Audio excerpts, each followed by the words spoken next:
Good morning. I'm going to talk about grey squirrels, one of my pet hates. They are a pain, but first, of course, we love our red squirrels. Beatrix Potter's squirrel nutkin, but they've been pushed to the periphery of the country by those horrid Yankees. Twice the size, more aggressive. They populate deciduous woods, eating acorns, and they carry squirrel pox. They're immune to it, but they infect the red squirrels and kill them. So they're driving them up into Scotland and into Wales. There are very few red squirrels in England, and in Staffordshire and Warwickshire, none. The damage they cause is enormous to our woodlands. They're the worst invasive species probably in the country. You can see on the left there some old damage, and on the right some young damage and some silver birch.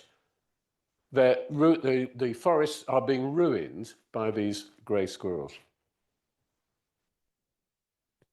Cost in the UK, 40 million of damage to the UK trees per year by bark stripping, perhaps the most damaging of all invasive species. They're aggressive, they're reckless, they're show-offs, they'll damage all sorts of species. They'll attack at the weekend when no one's looking. We've had squirrels come in from neighbouring woodlands and stripping a series of oak trees, hornbeams. Of 40 species in the UK, all will be damaged apart from probably cherry. Many of the young plantations with most species affected, such as beech, oak and hornbeam. The red squirrel populations are killed by the squirrel pox. It costs approximately £5 million a year for estates and gamekeepers to control these squirrels, with little effect. So to control them, we have a series of techniques, a series of traps, and the first one, the top one on the left, is a live cage trap, and I'll go through them briefly to explain why they're good or bad. You have to inspect it every day in case Aunt Agatha's cat's in it. It's not terribly effective. There are a whole variety of them. The advantage is they're cheap, but they're not effective at all. Below that is the Kenya 2500 bolt trap. There are bolt traps and snap traps, like rat traps.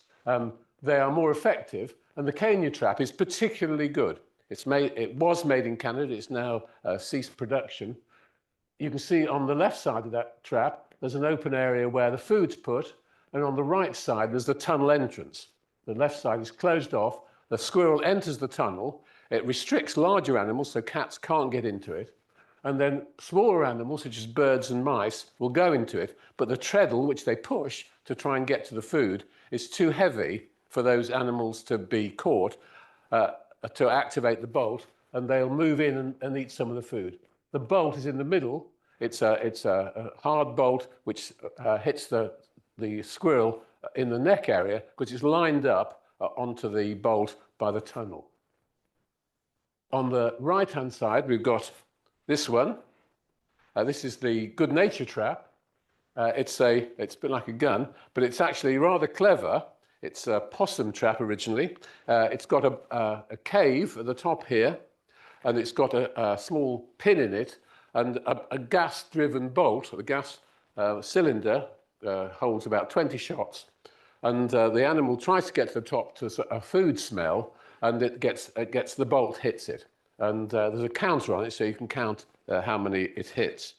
The problem with it is, if you put it up in the spring, small birds, great tits, blue tits, will try and nest in it, and they get killed, and it's not very effective at catching squirrels. We caught 1 squirrel and 14 birds when we put it out in the spring. Shooting in winter, shooting's fine. It's good fun when there are lots of squirrels, but when the squirrel population is a bit lower, and of course they run off when they hear the shots, it's ineffective and tree damage continues. So we use the Kenya trap at Norbury. Norbury Park is in 2 sections. On the left, there's 1,000 acres of land, and on the right, 500 acres, and the wooded area is shaded. So about a bit over half of it is wooded or forested, and the dots represent the where we put the trap placements, we have 110 traps out, and the sides of the dots indicates how many we kill in the year 2020.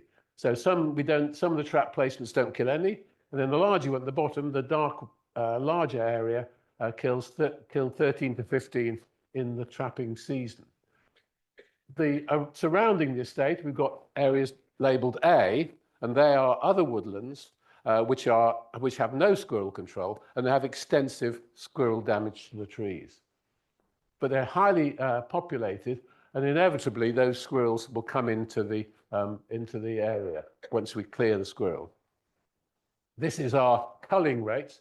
We've started this shortly after we acquired the estate, 2011 to 2016. It was part-time trapping, but it was, as you can see, it was up to 800 a year, and the green bars there are how many we shot.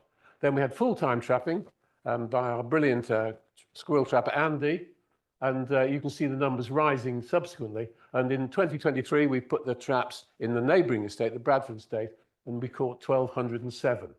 We killed 1,207. It's seasonal.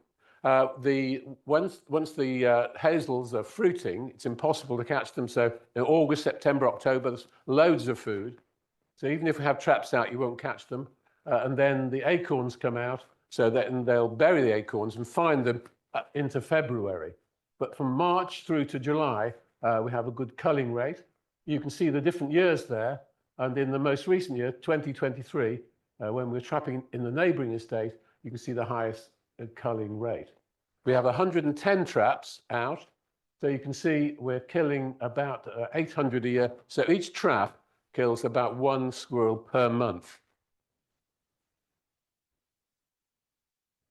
We've planted 500,000 young trees. We've had some damage in the older trees before the property was acquired. And the younger trees, we've had about 40 bark stripping.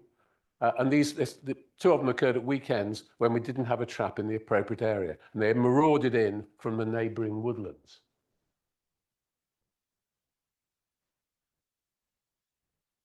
The squirrel costs £16,000 a year. 85% of the cost is a full-time salary for that 6-month period, because they must be examined every day. The live cage traps, because you might have a cat in there. The bolt traps, like the cania traps, because all the food that you place in to tempt them is eaten within a day, so it must be rebaited. And any animal that's caught in the trap might be eaten by rats or raptors, and that's considered unacceptable. These traps are examined once a week or longer, but they're not very effective. It costs us, we put 1 trap per 3 hectares, with a total of 110 traps. There are £52 per hectare is our cost to control the squirrels. It's £24 per head. So, to reduce the costs, we've developed 2 traps. The first one is called the Shelmore trap. That's after the largest woodland in Norbury. It's a copy of the cania trap. And you can see there's the treadle, the entry door is at the far side, and there's the bolt priming mechanism, and that's pulled down under this small lip here. And when the animal pushes against the treadle to get the food at the back, the pin is pulled out and the bolt fires. We make this because we can provide more to ourselves, because we can't, say, buy it commercially, and of course it's cheaper if we make it.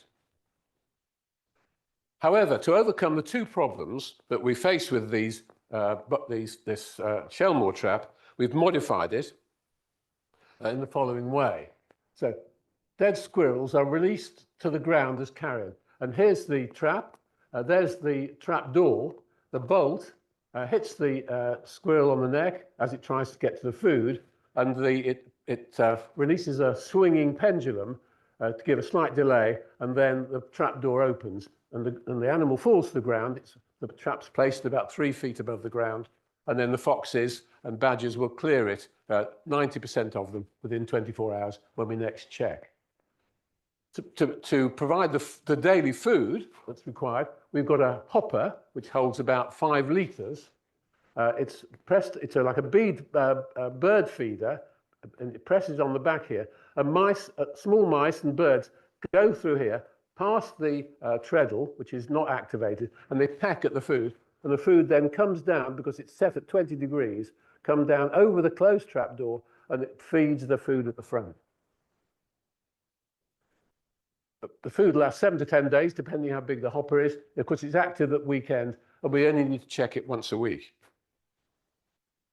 So we had an experimental setup to see how these traps work.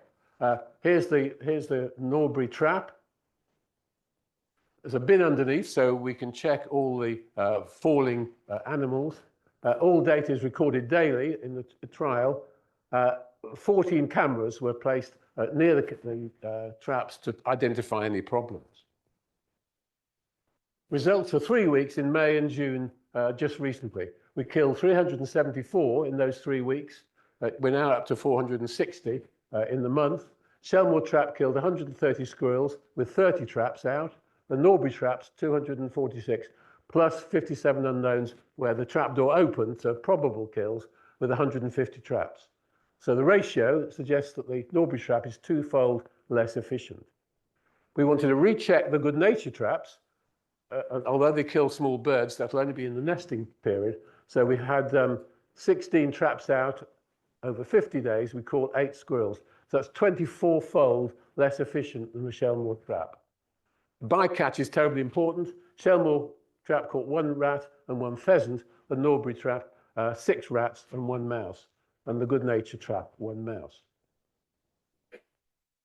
So in terms of cost comparison, the Norbury trap costs £100, and the Shelmore trap costs £100, and the Norbury trap £200. Salary cost per year, £14,000 for daily checking over 6 months, only £2,000 checking once a week. And then we have to add the bait in there, the travel cost for a small vehicle, that's about the same for each. So the total recurrent cost for our current prices, the current costing per year is £16,000. With the new trap, it's down to a quarter of that. Grants from the Forestry Commission cover 80% of trap costs plus £50 per hectare per year. This £50 is based on the paper we published. We said it was £52 per year, but they, without telling me, they put the payment in at that cost. Norbury traps cost £12 per hectare per year. I've spoken to BIFoR about it. They're quite happy to pay this £50 per year, even if they transfer to the Norbury trap. They will make a profit of £38 per year per hectare. Acknowledgements, it's a team effort, of course. The traps are made by Tools of Coventry. Andy Smith is our Chief Squirrel Control Officer with assistance from David Goodfellow. Russ Thomas and Tom Langham, 2 students at Norbury at the moment, and they've been very helpful. They're both in the audience. And Alex Malkin, also here, is the head forester at Norbury Park. Thank you.